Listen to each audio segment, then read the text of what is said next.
कुलभूषण जाधव पर शर्मनाक हार के बाद पाकिस्तान की गला काट साजिश। इंटरनेशनल कोर्ट ऑफ जस्टिस में भारत से करारी शिकस्त झेलने के बाद पाकिस्तान ने एलओसी पर बुजदिल एक्शन टीम का सहारा लिया है।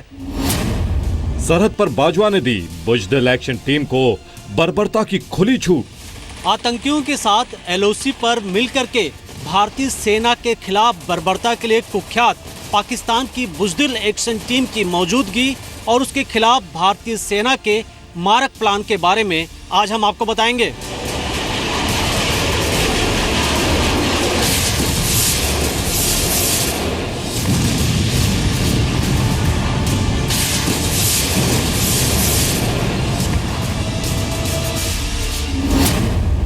इसके अलावा आपको दिखाएंगे कैसे एक पन्ने से परास्त होगा पाकिस्तान। उस एक पन्ने से पाकिस्तान में इस वक्त हड़कंप मच गया है। दरअसल ये पन्ना एक खत है जिसे भारतीय वायुसेना के एयर चीफ मार्शल ने अपने अफसरों को लिखा है। इसे आप पाकिस्तान के खिलाफ युद्ध वाला खत भी कह सकते हैं। कश्मीर में होगा देशद्रोही पत्थरबाजों का इलाज।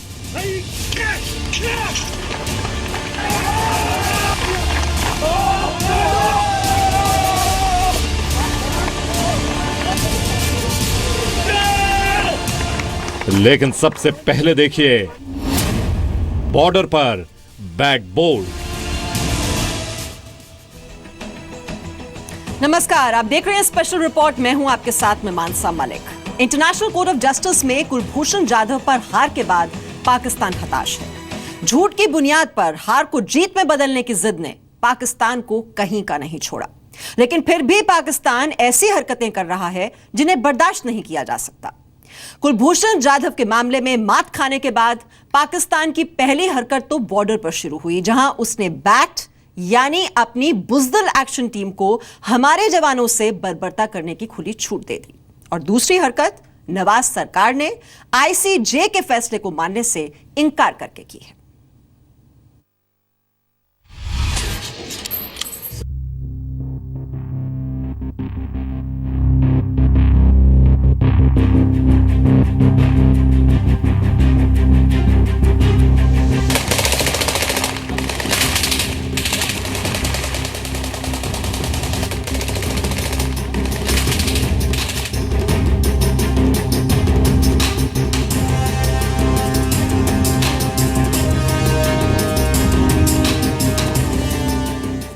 कुलभूषण जाधव पर मिली हार के बाद पाकिस्तान की दो शर्मनाक हरकतों का सबूत।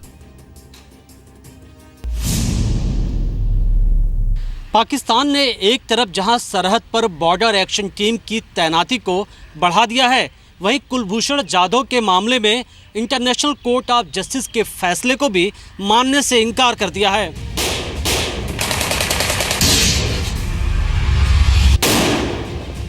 पाकिस्तान की बुजदिल एक्शन टीम की नई साजिश और बुजदिल एक्शन टीम को एलओसी पर बोल्ड करने के प्लान के बारे में जानने से पहले सरताज अजीज को सुनिए। जो ऑपरेटिव पार्ट है उसमें काउंसिल एस्टेस पे कोई डिसीजन नहीं है। ये कमेंट है उनका, या राय है कि जी हम इस इशू को एग्जामिन हमारी, क्योंकि जो आईसीजे की सबसे बुनियादी एक रिस्पॉन्सिबिलिटी वो ये है कि इंटरनेशनल कन्वेंशन की इम्प्लीमेंटेशन या इंटरप्रटेशन पे दो ममालिक के दरमियान इख्तलाफ हो तो उसकी वो राय दे सकते हैं। तो इसलिए उनका एक बुनियादी फ़र्ज़ है। उसने कहा कि वो जो बायलैटरल एग्रीमेंट आपका है वो हमें इसको एग्जामिन करने से नहीं रोक सकता। ये सरताज अजीज हैं, पाकिस्तान के प्रधानमंत्री नवाज शरीफ के विदेश मामलों के सलाहकार। पाकिस्तान सरकार की ओर से सरताज ने बताया कि उनका मुल्क कुलभूषण जाधव को काउंसलर एक्सेस नहीं देगा, जबकि इंटरनेशनल कोर्ट ऑफ जस्टिस ने अपने फैसले में कहा था कि कुलभूषण जाधव को काउंसलर एक्सेस मिलना चाहिए। आईसीजे ने कुलभूषण जाधव पर पाकिस्तान के सारे आरोपों और सबूतों को खारिज कर दिया, जबकि अब भी अपनी जिद पर अड़ा पाकिस्तान कह रहा है कि उसके पास पर्याप्त सबूत हैं। इसका बयान जो है बड़ा अजीबोगरीब बयान है from a very responsible politician. इससे दो शक उठते हैं। एक तो शायद कुलभूषण को उन्होंने पहले ही खत्म कर दिया है और वो बेनकाब नहीं होना चाहते दुनिया के सामने। दूसरा, उसको इतना ज़बरदस्त टॉर्चर किया है कि वो एक किस्म का वेजिटेबल हो गया है जिसको प्रेजेंट नहीं किया जा सकता। कुलभूषण जाधव पर हार के बाद पाकिस्तान से लेकर पूरी दुनिया में नवाज सरकार की किरकिरी हो रही है। सत्ता जाने के डर से नवाज शरीफ झूठ का साथ नहीं छोड़ना चाहते। अब पाकिस्तान की दूसरी हरकत देखिए। इंटरनेशनल कोर्ट में करारी शिकस्त मिलने के बाद पाकिस्तान ने एलओसी पर बैट यानी बॉर्डर एक्शन टीम के जवानों की तादाद बढ़ा दी है। मीडिया रिपोर्ट्स के मुताबिक जनरल बाजवा ने बैट को बर्बरता की खुली छूट दी है। बॉर्डर एक्शन टीम आतंकियों के साथ मिलकर भारतीय जवानों पर जानलेवा हमला करने और उनके साथ बर्बरता करने के लिए कुख्यात है।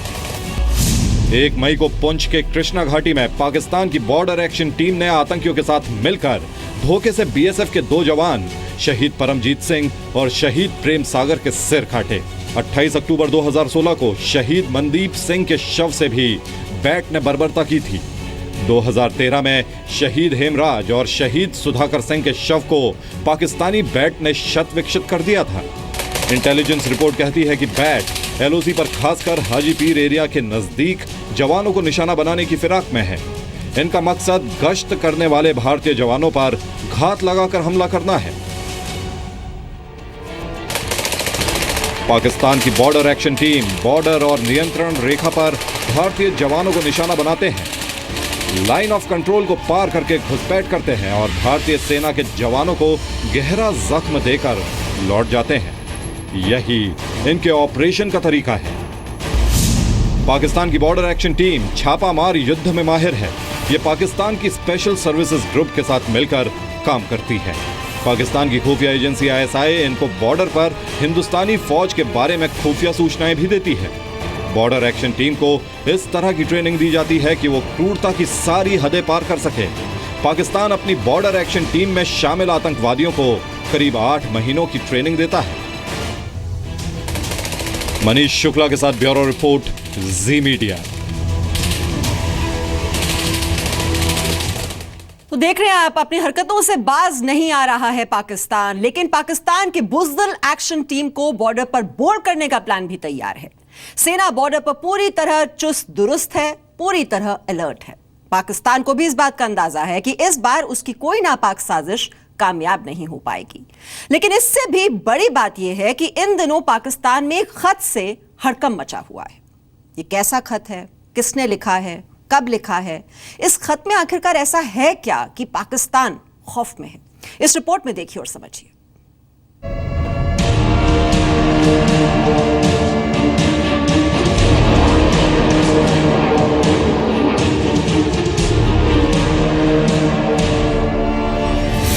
एयरफोर्स के जवानों को युद्ध वाला खत।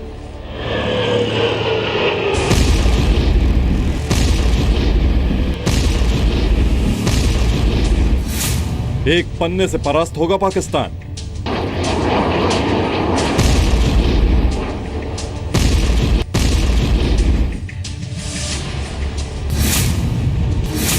पाकिस्तान से वॉर, वायुसेना तैयार।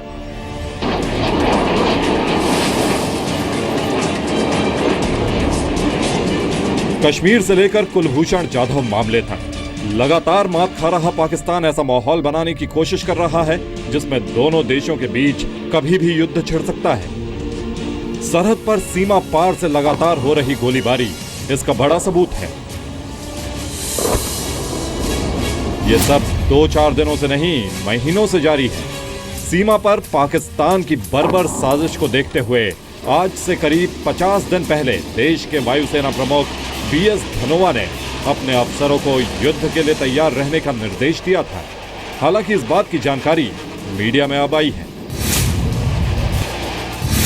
भारत और पाकिस्तान के बीच बढ़ते तनाव के बीच इंडियन एयरफोर्स पिछले 50 दिनों से पाकिस्तान के खिलाफ युद्ध स्तर पर तैयारी कर रही है। ये तैयारी इंडियन एयरफोर्स के चीफ धनोआ के खत लिखने के बाद से शुरू हुई है। मीडिया रिपोर्ट्स के मुताबिक वायुसेना प्रमुख बीएस धनोआ ने वायुसेना के 12,000 अधिकारियों को चिट्ठी लिखी थी। चिट्ठी में बीएस धनोआ का साइन 30 मार्च का है। चिट्ठी में जवानों से कहा गया कि मौजूदा हालात में हमारे चारों तरफ खतरा मौजूद है। ऐसे में हमें एक शॉर्ट नोटिस पर भी बड़ी कार्रवाई के लिए तैयार रहना होगा। हालात बहुत बढ़िया नहीं है भारत के बॉर्डर्स पे। पाकिस्तान से आप देख रहे हैं अभी छुटपुट घटनाएं होती रहती हैं और हम उनको माकूल जवाब भी देते। लेकिन हो सकता है कि एक तरह से अगर कोई युद्ध छिड़ जाए तो उसमें लड़ाई तो भारत को, भारतीय वायुसेना और भारतीय मिलिट्री को ही लड़नी पड़ेगी। वायुसेना प्रमुख ने चिट्ठी में पाकिस्तान का जिक्र तो नहीं किया, लेकिन इशारा पाकिस्तान की तरफ ही था। चिट्ठी में वायुसेना प्रमुख ने यह भी लिखा है कि सेना के कैंपों पर लगातार आतंकी हमले हो रहे हैं, जिस वजह से जम्मू कश्मीर में अशांति का माहौल है। हमें तैयार रहना होगा, किसी को भी कभी भी बुलाया जा सकता है। हालात कश्मीर के बहुत अच्छे नहीं हैं। ये कोई झूठ नहीं होगा कहना कि हमको सबको, चाहे आप सोल्जर हों, चाहे आप सेलर हों या आप सिविलियन हों, आप सबको प्रिपेयर रहना और हमको तैयार रहना पड़ेगा कि कभी भी कुछ हो सकता है। सहन शक्ति बहुत कम हो गई है लोगों में, लिहाजा उन्होंने ये चिट्ठी लिखी है। हाल ही में खुफिया एजेंसियों ने तस्वीरें जारी कर यह खुलासा किया है कि पाकिस्तान परमाणु क्षमता से लैस शाहीन 3 मिसाइल को अमृतसर से 320 किलोमीटर की दूरी पर तैनात किया है। सूत्रों के मुताबिक पीरथान में 2 टनल में पाकिस्तान ने न्यूक्लियर हथियारों को छिपा कर रखा है। हालांकि पाकिस्तान की शाहीन को आसमान में जलाकर राख करने के लिए हमारे पास अग्नि मिसाइल है। अग्नि 5 भारत की सबसे आधुनिक और घातक मिसाइल है, जबकि पाकिस्तान का शाहीन 3 मीडियम रेंज की बैलिस्टिक मिसाइल है। अग्नि 5 मिसाइल की रेंज 5000 से 8000 किलोमीटर तक है, जबकि शाहीन 3 की रेंज सिर्फ 2700 किलोमीटर है। इसके अलावा आसमान में पाकिस्तान की हर चाल को नाकाम करने के लिए हमारे पास तेजस भी मौजूद है। पाकिस्तान के मुकाबले 1.5 गुना ज़्यादा है इन नंबर्स में। रह गई काबिलियत में, मैं ज़रूर, क्योंकि मैं ख़ुद एक फ़ाइटर पायलट रहा हूँ, तो बहुत गर्व के साथ कह सकता हूँ कि हम बहुत ही बेहतर फ़ाइटर पायलटों में माने जाते हैं दुनिया के। और ऐसा कोई देश नहीं है दुनिया का जिसके साथ भारतीय वायुसेना ने एक्सरसाइज नहीं की हो और उनसे 21 नहीं रहे हों। ग्लोबल फायर पावर 2016 की रिपोर्ट के मुताबिक विश्व में सबसे ताकतवर सेना वाले देश में भारत 4थे नंबर पर है, जबकि पाकिस्तान 13वें नंबर पर है। भारत के पास 13.25 लाख एक्टिव सैनिक हैं, जबकि पाकिस्तान के पास सिर्फ 6.25 लाख एक्टिव सैनिक हैं। आसमान में भी हमारा संख्या बल ज्यादा है। भारत के पास 1,20,000 वायुसेना के जवान हैं, जबकि पाकिस्तान के पास सिर्फ 45,000 जवान हैं। सभी एयरक्राफ्ट को मिलाकर भारत के पास 2086 हैं और पाकिस्तान के पास सिर्फ 923 एयरक्राफ्ट हैं। मनीष शुक्ला के साथ ब्यूरो रिपोर्ट, जी मीडिया। तो हर लिहाज से भारत का जो पलड़ा है वो भारी है पाकिस्तान के मुकाबले, और कश्मीर में आतंकवाद के खिलाफ सेना कोई कोताही या कोई नरमी नहीं बरतना चाहती। यही वजह है कि आतंकियों को ढूंढ ढूंढ कर उसके अंजाम तक पहुंचाया जा रहा है। आज भी कश्मीर के हंदवाड़ा में सुबह से आतंकी मुठभेड़ चल रही है। यहां नौगाम सेक्टर में एलओसी पर घुसपैठ कर रहे 2 आतंकी मारे गए हैं। इस ऑपरेशन में सेना के 2 जवान भी शहीद हुए हैं और अभी भी सेना का ऑपरेशन जारी है।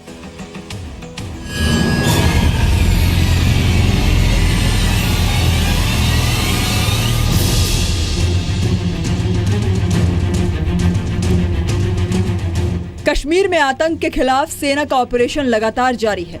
इसी कड़ी में आज कुपवाड़ा के हंदवाड़ा में सुबह से आतंकियों से मुठभेड़ हो रही है। सेना के मुताबिक 4 से 6 आतंकी हंदवाड़ा में छिपे हैं। उन्हें सेना और सीआरपीएफ के जवानों ने चारों ओर से घेर लिया है। ऑपरेशन अभी खत्म नहीं हुआ है। मई महीने में अब तक आतंकियों के खिलाफ कई बड़े और कामयाब ऑपरेशन हुए हैं। साउथ कश्मीर के शोपियां में सेना ने 4 मई और 17 मई को आतंकियों की तलाश में ऐसा ही ऑपरेशन चलाया था। इसके अलावा 6 मई को लश्कर का 1 आतंकी और 13 मई को लश्कर के 2 आतंकियों को सुरक्षा बलों ने मार गिराया। We'll go very hard on the militants, particularly the militants who have crossed over from the other side, because they are the ones who are responsible for creating this situation in the state. सेना का plan बेहद साफ और सीधा है। आतंकी चाहे सीमा पार का हो या कश्मीर का, हर हाल में सबका सफाया होगा। ब्यूरो रिपोर्ट, जी मीडिया। तो ये पाकिस्तान की जो बोल्ड एक्शन टीम है, बुजदल एक्शन टीम है, वैसे तो ये इसको बोर्ड करने का प्लान तो तैयार है ही, आप ब्रेक से पहले देख ही चुके हैं। आपको ये भी बता दें कि कश्मीर में पत्थरबाजों और आतंकियों के नापाक इरादों को बर्बाद करने के लिए सीआरपीएफ के जवान इस वक्त स्पेशल ट्रेनिंग ले रहे हैं। जम्मू में चल रही स्पेशल ट्रेनिंग के जरिए सीआरपीएफ के जवान जन्नत के गुनहगारों को करारा जवाब देंगे।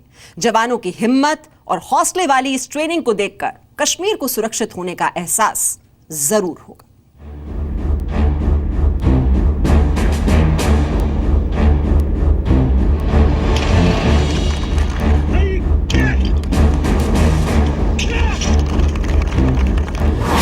ये आग से खेलने वाले कमांडोज हैं।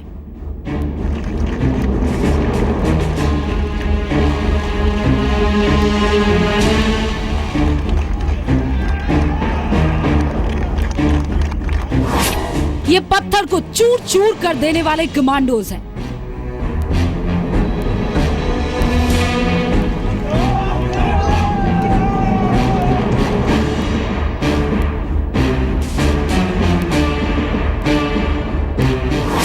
ये वो कमांडोज हैं जो पत्थरबाजों का काल बनने वाले हैं, क्योंकि ना इन्हें आग का डर है और ना ही पत्थरबाजों का, क्योंकि ये है स्पेशल कमांडोज।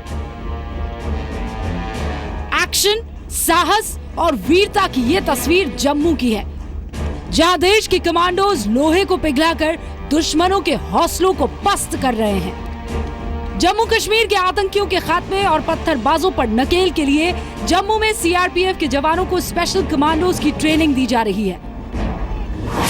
इस ट्रेनिंग को 3 कैटेगरी में बांटा गया है। पहली कैटेगरी आत्मरक्षा, दूसरी कैटेगरी दोगुनी शक्ति से वार, तीसरी कैटेगरी पत्थरबाजों के चक्रव्यूह को तोड़ना।